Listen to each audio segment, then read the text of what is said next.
Jennifer. Welcome to the Oster's Kitchen. In this very quick video, we're going to show y'all how to make doctored up canned black-eyed peas to go with your smothered cabbage.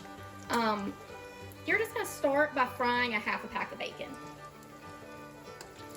Wait until it's completely crispy to remove it. Okay, so the bacon looks to be completely done. So we're just going to take it out of the pan, and you're going to want to save this bacon grease because that is what's going to spruce up our canned black-eyed peas.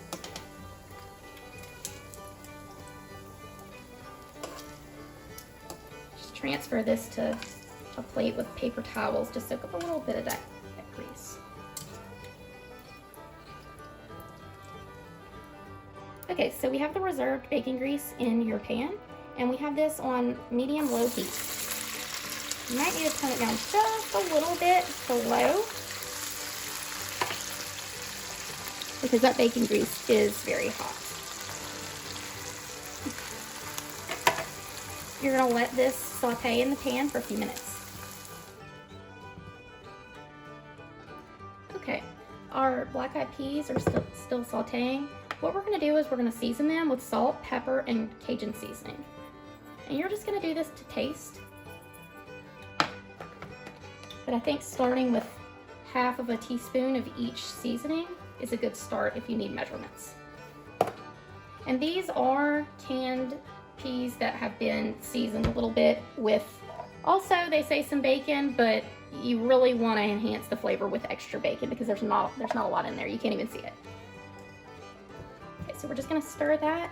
And these are going to sit on low for 20 minutes to an hour. The softer they get, the better.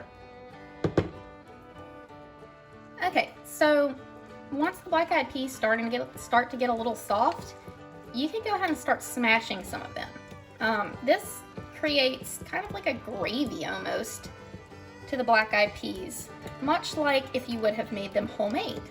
And we are taking the easy way out and using canned black-eyed peas, so this is a good little trick. You don't want to crush too many, just a little bit. And as you can see, it's forming a little bit of a paste. And southern style black-eyed peas usually have a little bit of this gravy type consistency to them. So we want to get as close to that as possible, and it's going to mix, you see, with this bacon grease, form up really nicely here. You can just stir it back in. And as these soften, you can do that 2 or 3 more times, and you'll see a little bit of a gravy forming there. We're going to let them simmer just a little bit more.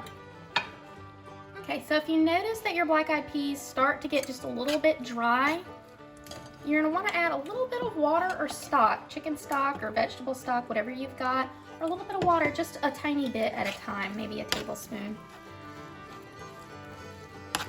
You can see that black-eyed pea gravy forming. And maybe a little bit more. You don't want to overwhelm it with water, but you do want them to have hydration while they're simmering.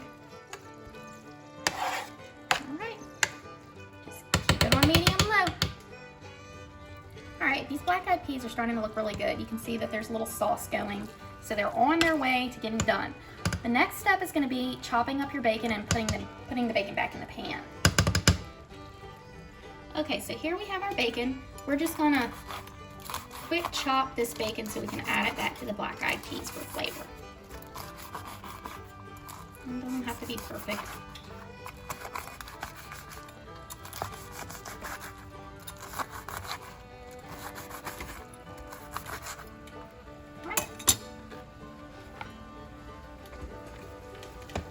Add that straight back to the pan.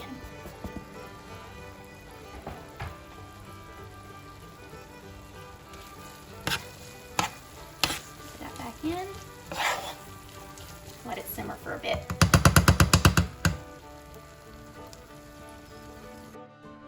Even though we used canned beans, this dish was quick and pairs well with my smothered New Year's cabbage. Check that one out in the link provided. Please like and subscribe to get notified of other awesome recipes I post. Thank y'all.